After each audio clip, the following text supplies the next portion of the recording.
Our story is a very ancient one, rooted at the end of the Roman Empire, when this civilization wavered under attacks from barbarian peoples and kingdoms.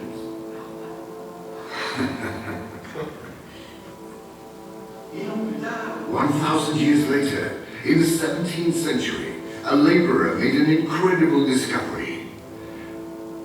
While he was digging a hole, he stumbled across a stone.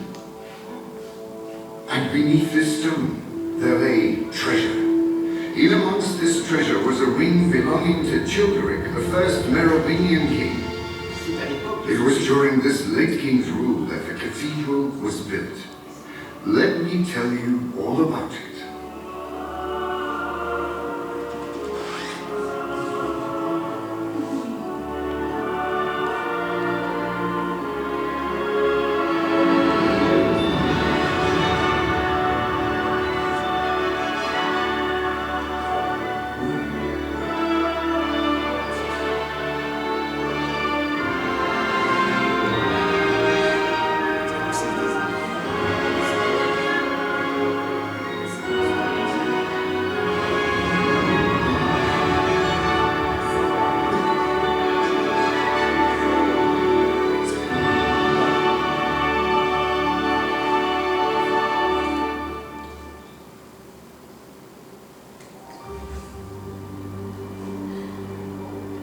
All aboard the time machine.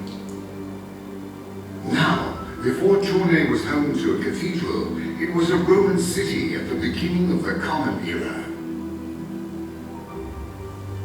Far from the capital of the empire, and right in the north, close to barbarian Germania, Tournai was an important city that oversaw a vast area. What's more, it's the oldest city in Belgium.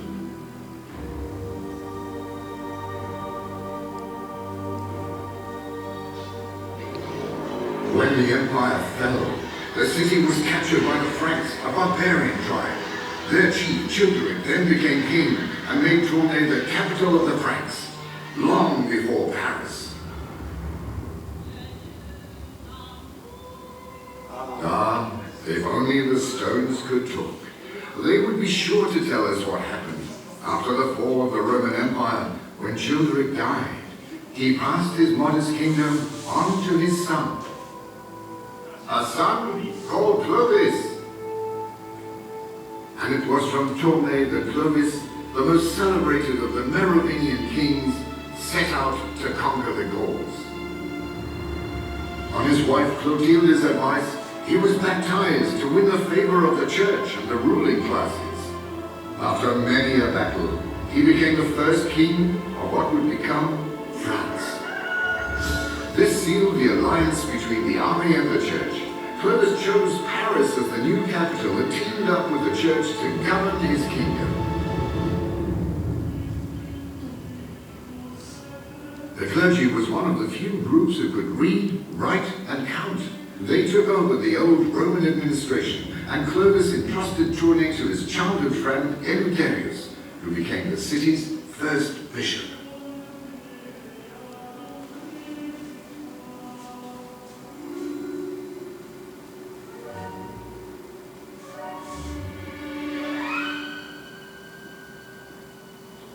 So, Tournai remained the ruler's capital. After the Romans and the Franks, the city became a bishop's capital. And what was the symbol of this new power? The cathedraal, the bishop's seat, no, the throne. Tournai has been home to such a cathedral for 1,500 years. This makes it the oldest seat of power in Belgium. As its name indicates, the cathedral is the church that houses the cathedra, or bishop's throne. The building that we know today only came into being in the Middle Ages, but other cathedrals came before it, each one built on the same foundations. And before all of them, there was a Romanesque basilica, the Basilica of Eleutherius.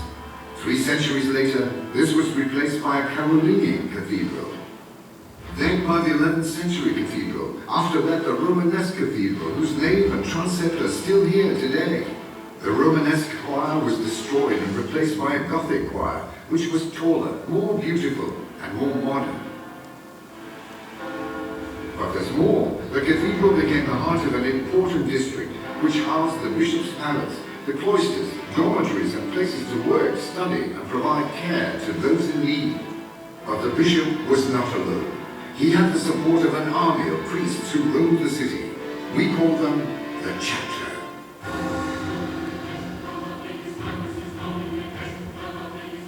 3 centuries had passed since Clovis's time. His descendants were torn apart by infighting, and they were replaced by a new dynasty, the Carolingians.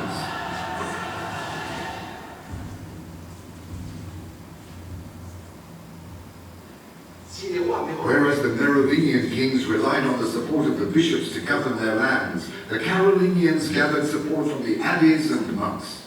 They went on to create the concept of the cathedral chapter, a group of priests dedicated to serving the cathedral. But why did you need so many people? Well, because of good old Charlemagne. Remember, Charlemagne invented schools. What's more, he gave the church the main powers in looking after them.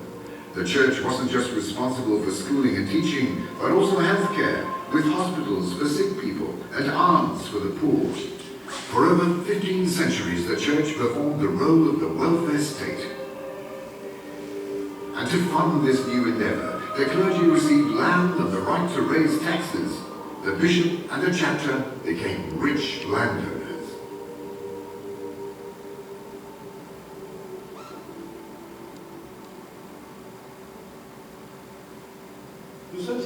Here we're in the treasure room, where the cathedral's riches are dutifully and devoutly preserved. We can see gold, but also a symbol of the values of the times, what people believed in, and the importance they attached to it. But what's hidden inside these wonderful relics? Scraps of fabric, pieces of bone, and locks of hair that belong to one saint or another. To people from these times, anything they did not understand was divine, so they thought these sacred relics were the most precious things in the world, and that they could offer salvation from disease and other misfortunes.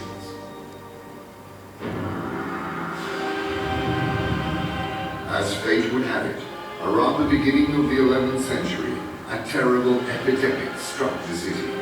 Deaths were counted by the dozen. The people were terrified by this disease. It caused dreadful suffering. Victims felt as if they were burning from the inside. Their limbs rotted and fell off. Faced with this curse, believers begged for divine mercy. They took the relics and toured them around the town. When the procession returned, people laid the sick beneath the statue of the Virgin Mary and prayed for her to watch over them. And the epidemic vanished. Miracle or just coincidence? Some people still have blind faith in this story. You have to admit that medicine in those times was not very effective. People only had their faith. The chapter took advantage of this miracle to further its cause. It created a great processional pilgrimage, which still attracts people to this day, over 1,000 years later. It was an immediate success. Wealthy pilgrims flooded into the city. The cathedral soon became too small, so they had to make it bigger. At the start of the 12th century, the age of cathedrals really began.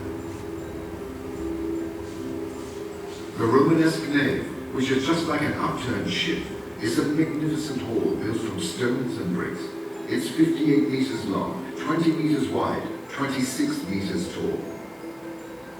The cathedral was designed because of the success of the procession, which brought in flocks of people, and pilgrims came in their thousands. They wandered around the first floor gallery so as not to disturb the daily offices taking place below. The nave is a surprising structure. No less than 4 arcade levels sit on top of one another. They go as high as the windows that bathe the building in sunlight.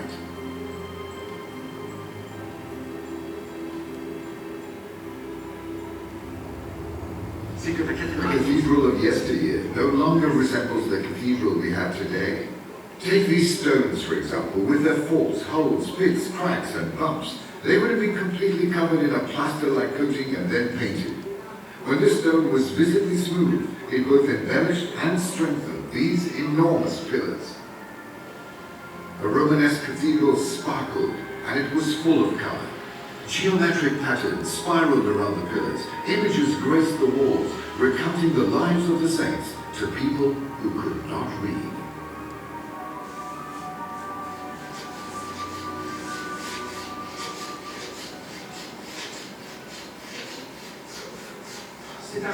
It was an enormous building site for more than a century. Just imagine, hundreds of men working with their hands and some tools, axes, saws, hammers, chisels. And you're quite right to ask how such a technical feat was achieved with such basic resources. It was a real hive of activity, with an army of men working non-stop. Local quarries provided the stone. This stone was transported by boat along the river Scheldt. The forest provided wood for carpentry and scaffolding. Wherever you turned, you could see rigging, pulleys, and timber cranes operated by enormous tread wheels, which meant the laborers could hoist heavy blocks of stone. Everyone on this huge site has his place and position in the hierarchy, whether a simple laborer or a master mason, a metalsmith or a stonemason. These workers were not slaves, they were craftsmen, and they were happy to have a guaranteed job for many years, even generations, especially as the site remained in place for more than a century.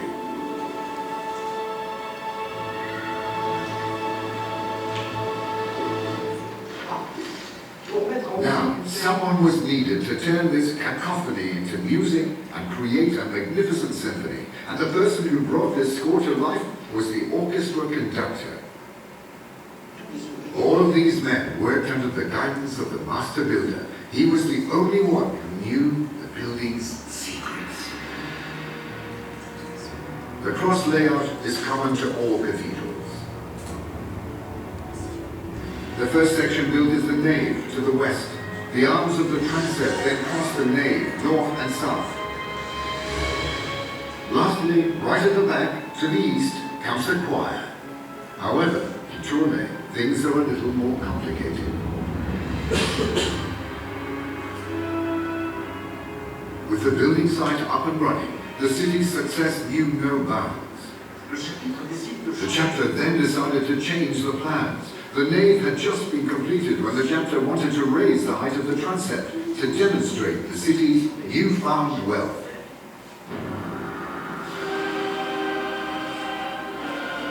This new transept was extraordinary. 5 majestic towers reached towards the heavens, and over 83 meters tall, they reflected the city's status.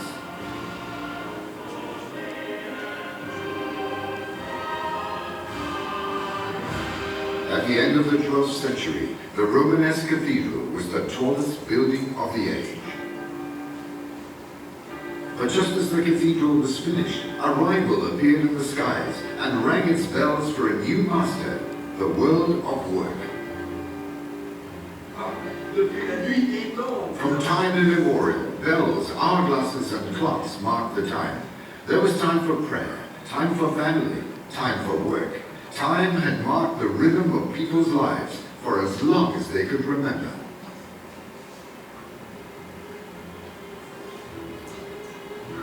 The city now had a new master. The King of France gave this power to the bourgeoisie, who demonstrated this newfound authority by building themselves a tower, the belfry.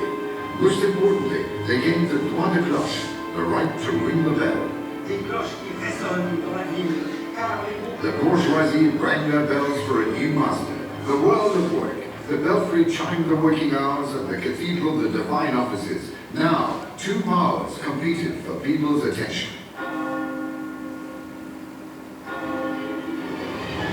The belfry and the cathedral were rivals for several centuries. Every time one of them grew taller, the other caught up within a few years. It was a real game of cat and mouse in the sky. Soon, the bourgeoisie came to rival the bishop. The bishop was furious.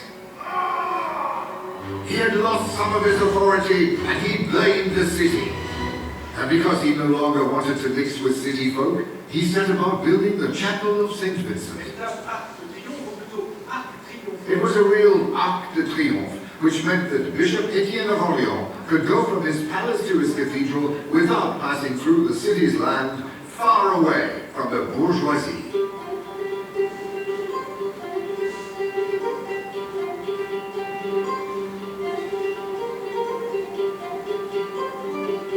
The 13th century marked the dawn of Tournai's golden age.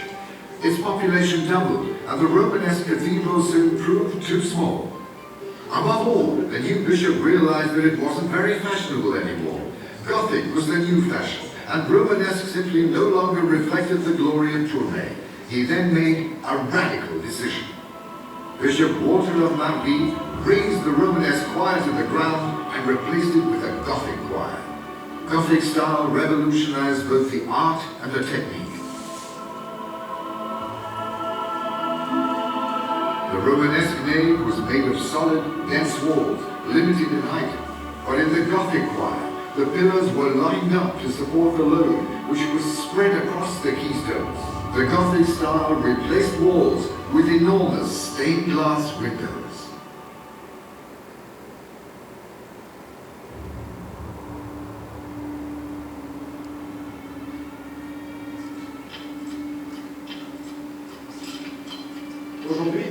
Today, scaffolding conceals the marvelous Gothic choir.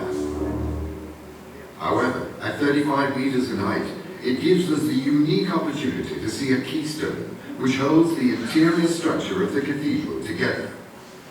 The keystones have been in place for 8 centuries and now need to be supported and renovated.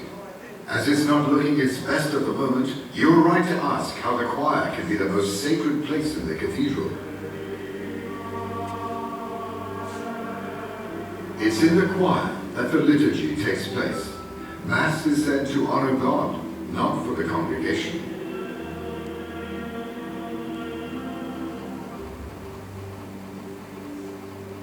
But the congregation is also looking to enter into a relationship with God. Those who believe have many things to ask Him. Hello? It's Him. And because the choir is the holiest place in the cathedral, the congregation are more receptive and have a better connection with God. Hello? For more private worship, there's a choir screen that separates the choir from the rest of the cathedral. The cathedral wasn't always the perfect environment for contemplation. There were ill people hoping to be cured, and merchants selling their wares, or even animals. And at the height of scandal, ladies selling their charms.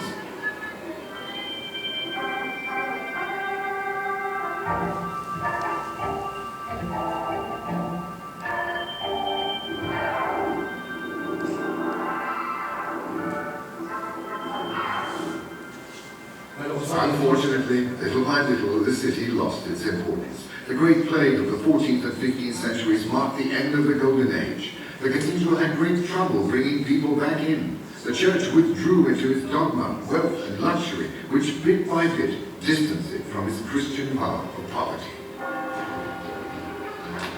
It was the age of the wars of religion. Protestants even came to destroy the furnishings within the cathedral. Tournai was the scene of a strategic battle. It was the gateway to the Protestant Netherlands, and the various European rulers fought to take control. That was until the French Revolution, which marked the end of the cathedral's great history.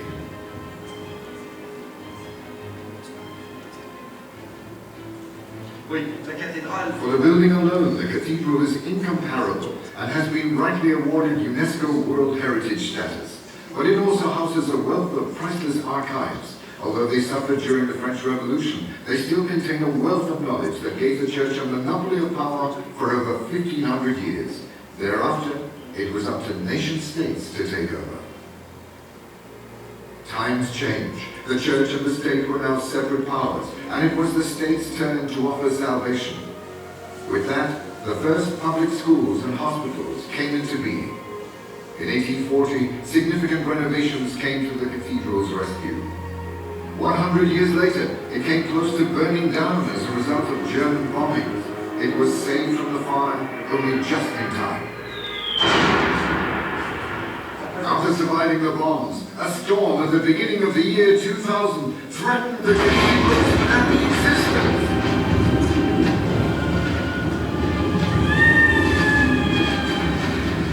The South Tower wobbled dangerously. It sank into the ground and threatened to collapse, taking with it everything in its path. After 1,000 years of history, the cathedral was facing destruction.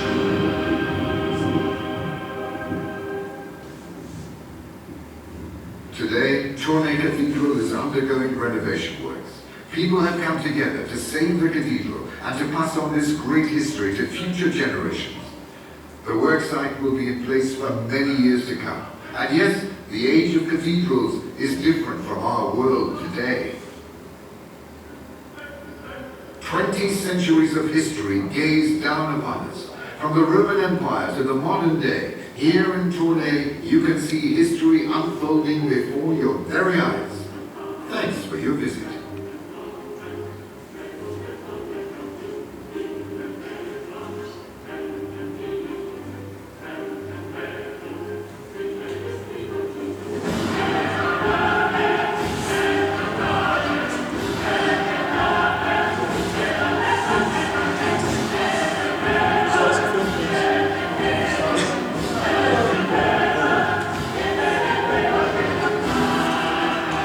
Fantastisch.